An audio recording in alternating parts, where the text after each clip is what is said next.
நாசுக்கா ரூட்ட மாத்தி கிடைச்ச வெற்றிய எப்படியாவது காப்பாத்தணும் அப்படின்னு போராடக்கூடிய ஹீரோக்கள் யாரெல்லாம் தெரியுமா? லிஸ்ட்ல நம்ம ஃபர்ஸ்ட் பார்க்க போறது விமல். ஆரம்பத்துல இவர் பல படங்கள்ல சின்ன சின்ன கேரக்டர்ல நடிச்சிட்டு இருந்தாரு. ரீசெண்டா கூட ஒரு வீடியோ வைரல் ஆயிட்டு இருந்துச்சு. தெனாவட்டு படத்துல வில்லனோட பையன் ஒரு காலேஜ் ஸ்டூடெண்டா இருப்பான். அந்த பையனோட கேங்ல விமலும் ஒருத்தர். அதுக்கப்புறமாவும் தொடர்ந்து சின்ன சின்ன கேரக்டர்ஸ் எல்லாம் பண்ணி ஒரு வழியா களவாணி படத்துல ஹீரோவா நடிக்கக்கூடிய வாய்ப்பே கிடைச்சிச்சு. அந்த படம் வேற லெவல் ஹிட் ஆனதுக்கு அப்புறமா விமலுக்கு நம்ம தமிழ் சினிமாவில் ஒரு நல்ல மார்க்கெட் ஏறிச்சு. அதை தக்க வச்சுக்கிட்டு தூங்கா நகரம், வாகை சூடவா, கலகலப்பு, கேடி பில்லா கில்லாடி ரங்கா, மஞ்சப்பை இந்த மாதிரி தொடர்ந்து படங்கள் பண்ணிக்கிட்டே இருந்தாரு. ஆனா அதுக்கப்புறமா ஸ்கிரிப்ட் செலக்ஷன்ல மொத்தமா சொதப்பிட்டாரு. நல்ல நல்ல கதைகளை தேர்ந்தெடுத்து நடிக்காம என்ன கதை சொன்னாலும் அதுல ஓகே சொல்லிட்டு நடிக்க ஆரம்பிச்சாரு. இதனால தொடர்ந்து 4-5 படங்கள் அற்று ஃபிளாப் ஆச்சு. அதுக்கப்புறமா விமல்னு ஒருத்தர் நம்ம இண்டஸ்ட்ரியில இருந்ததே தெரியாத அளவுக்கு மொத்தமா காணாம போயிட்டாரு. அதுக்கப்புறமா ரொம்ப வருஷம் கழிச்சு விலங்கு அப்படின்ற வெப் சீரிஸ் மூலமா தான் ஒரு ரீஎன்ட்ரி கொடுத்தாரு. கடைசியா இவருக்கு போகும் இடம் வெகு தூரம் இல்லை அப்படின்ற ஒரு நல்ல படம் அமைஞ்சிச்சு. இருந்தாலுமே இத்தனை வருஷம் இண்டஸ்ட்ரியில இருந்து எந்த ஒரு பிரயோஜனமும் இல்ல. தன்னோட மார்க்கெட்டை தக்க வைக்கிறதுக்காக பயங்கரமா போராடிட்டு தான் இருக்காரு. லிஸ்ட்ல நம்ம அடுத்து பார்க்க போறது ஜெய். தளபதி விஜயோட தம்பியா பகவதி அப்படின்ற படத்தின் மூலமா தமிழ் சினிமாவில் இவர் அறிமுகமாகிறாரு. அறிமுகமான முதல் படமே இவருக்கு ஒரு நல்ல பெயரை வாங்கி கொடுக்குது. அதுக்கப்புறமா ஜெய் ஹீரோவாகவும் செகண்ட் ஹீரோவாகவும் தொடர்ந்து படங்கள் பண்ணிக்கிட்டே இருந்தாரு. சென்னை 28, சுப்பிரமணியபுரம், எங்கேயும் எப்போதும், கலகலப்பு 2 அப்படின்னு நிறைய சூப்பர் ஹிட் படங்கள் இவரோட கெரியர்ல இருந்திருக்கு. ஆனா அது தக்க வச்சுக்கணும்ல. ஆனா அது சுத்தமா கிடையாது. பர்சனல் லைஃப்லயும் மனுஷன் பயங்கரமா அடி வாங்கினாரு. அஞ்சலியை லவ் பண்ணிட்டு அதுக்கப்புறமா பிரேக்கப் பேஸ்ல இருந்துகிட்டு மறுபடியும் ரீஎன்ட்ரி கொடுத்து நடிச்ச எந்த படமும் உருப்படியா ஓடல. ரொம்ப வருஷம் கேப்புக்கு அப்புறமா எண்ணி துணிக அப்படின்ற ஒரு படத்துல நடிச்சாரு. அது சும்மா அற்று ஃபிளாப் ஆயிடுச்சு. பல வருஷமா நம்ம தமிழ் சினிமா இண்டஸ்ட்ரியில இவர் இருந்துமே இன்னைக்கு வரைக்கும் ஜெயிக்க முடியாம போராடிக்கிட்டு தான் இருக்காரு.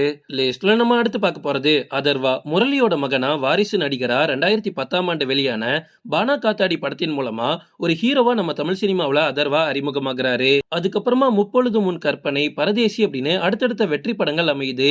இருந்தாலுமே கிடைச்ச வெற்றியை சரியா இவர் பயன்படுத்தல அப்படின்னு தான் சொல்லி ஆகணும். அதர்வா கதைகளை தேர்வு பண்றதுல ரொம்ப தடுமாறிட்டாரு. இதனால இவரோட நடிப்புல வெளியாகிற எந்த படமும் ஹிட் ஆகல. பாக்ஸ் ஆபீஸ்ல எல்லாமே தோல்வி படங்களா அமைஞ்சிச்சு. அதனால அதர்வா ஒரு சில ஆண்டுகள் நம்ம தமிழ் சினிமாவில இருந்து காணாமையே போயிட்டாரு. அதுக்கப்புறமா ரொம்ப வருஷம் கழிச்சு குருதி ஆட்டம் அப்படின்ற படத்தின் மூலமா ரீஎன்ட்ரி கொடுத்தாரு. அந்த படமும் அட்டர் ஃபிளாப் ஆயிடுச்சு. சரி இப்படியே போனா செட் ஆகாது அப்படின்னு தான் இப்ப செகண்ட் ஹீரோவா மாறிட்டாரு. சிவகார்த்தியனோட பராசக்தி படத்துல அதர்வா நடிச்சிட்டு வராரு. இதுதான் அவருக்கு இருக்கக்கூடிய லாஸ்ட் ஹோப்பா இருக்கணும். இந்த படத்துலயும் அவர் சொதப்பிட்டார் அப்படின்னா மொத்தமா காலி தான். லிஸ்ட்ல நம்ம அடுத்து பார்க்க போறது விஷ்ணு விஷால். வெற்றிக்காக போராடிட்டு இருக்கக்கூடிய நடிகர்கள் லிஸ்ட்ல விஷ்ணு விஷால் இன்னைக்குமே தொடர்ந்து வந்துகிட்டு தான் இருக்காரு. பல வருஷமா இண்டஸ்ட்ரியில இருக்காரு. இருந்துமே முன்னணி ஹீரோவா மாற முடியல. தமிழ் சினிமாவில் வெண்ணிலா கபடி குழு அப்படின்ற ஒரு தரமான படத்தின் மூலமா ஹீரோவா அறிமுகமாகிறாரு. அதுக்கப்புறமா நீர்ப்பறவை தொடங்கி ராட்சசன் வரைக்குமே நிறைய நல்ல படங்களை கொடுத்திருக்காரு. முக்கியமா முண்டாசு பட்டிலாம் எனக்கு ரொம்ப ரொம்ப பிடிக்கும். அவரோட ஆக்டிங் அதுல அவ்வளவு சூப்பரா இருக்கும். இருந்தாலுமே ஒரு முன்னணி நடிகரா என்னைக்குமே மாற முடியாம ரொம்ப தவிச்சுக்கிட்டு தான் இருக்காரு. இந்த நிலையில அப்பப்போ ஏதாவது சர்ச்சைகளையும் சிக்கி பேரை கெடுத்துப்பாரு. லிஸ்ட்ல நம்ம அடுத்து பார்க்க போறது ஜீவா. இது வரைக்கும் 45 படங்களுக்கு மேல இவர் நடிச்சிருக்காருன்னு சொன்னா உங்களால நம்ப முடியுமா? அப்ப கண்டிப்பா டாப் ஹீரோ லிஸ்ட்ல இருக்கணும்ல. ஆனா ஜீவா அப்பப்போ சினிமா விட்டே காணாம போயிருக்காரு. பிரபல தயாரிப்பாளரோட மகனா தமிழ் சினிமாவில் ரொம்ப ஈஸியா நுழைஞ்சிட்டாரு ஜீவா. ஆரம்ப காலகட்ட படங்களான ஆசை ஆசையாய், தித்திக்குதே, கச்சேரி ஆரம்பம் இதெல்லாம் அவருக்கு ஒரு நல்ல பெயரை வாங்கி கொடுக்குது.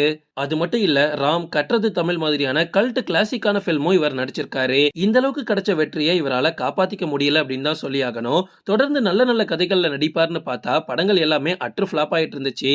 ஜீவாவை நம்பி ப்ரொடியூஸ் பண்ணா கண்டிப்பா படம் ஃபிளாப் ஆயிரும்ன்ற அளவுக்கு பாக்ஸ் ஆபீஸ்ல நிறைய தோல்வி படங்களா கொடுத்திருந்தாரு. கடைசியா பிளாக் அப்படின்ற ஒரு தரமான படத்துல ஜீவா நடிச்சிருந்தாரு. இந்த வாட்டியாவது வாய்ப்பை தவறாம அடுத்த ஒரு 5 வருஷத்துக்கு நல்ல படங்களை கொடுப்பாருன்னு நம்புவோம். லிஸ்ட்ல நம்ம அடுத்து பார்க்க போறது வினய். 2007ஆம் ஆண்டு வெளியான உன்னாலே உன்னாலே அப்படின்ற படத்தின் மூலமா ஹீரோவா அறிமுகமாகி ரசிகர்களோட கவனத்தை ஈர்த்தவர் தான் வினய்.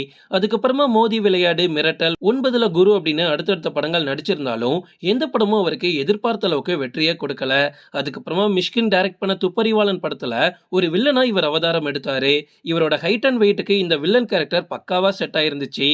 அதே மாதிரி டாக்டர் படத்துலயும் இவர் பண்ண வில்லன் கேரக்டர் தான் அதிகமா பாராட்டப்பட்டுச்சு. டாக்டர் படத்துக்கு அப்புறமா தொடர்ந்து பட வாய்ப்புகள் வருது. நம்ம தமிழை தாண்டி தெலுங்குலையும் அதிகமா வந்துட்டு இருக்கு. பார்க்கலாம், இந்த ரூட்டை பிடிச்சி வந்தா ஒரு நல்ல மார்க்கெட் அமையறதுக்கு வாய்ப்பு இருக்கு. ஓகே ஃப்ரெண்ட்ஸ், இதோட நான் இந்த வீடியோ முடிச்சுக்கிறேன். இன்னொரு இன்ட்ரெஸ்டிங்கான வீடியோல நம்ம சந்திக்கலாம். Stay tuned.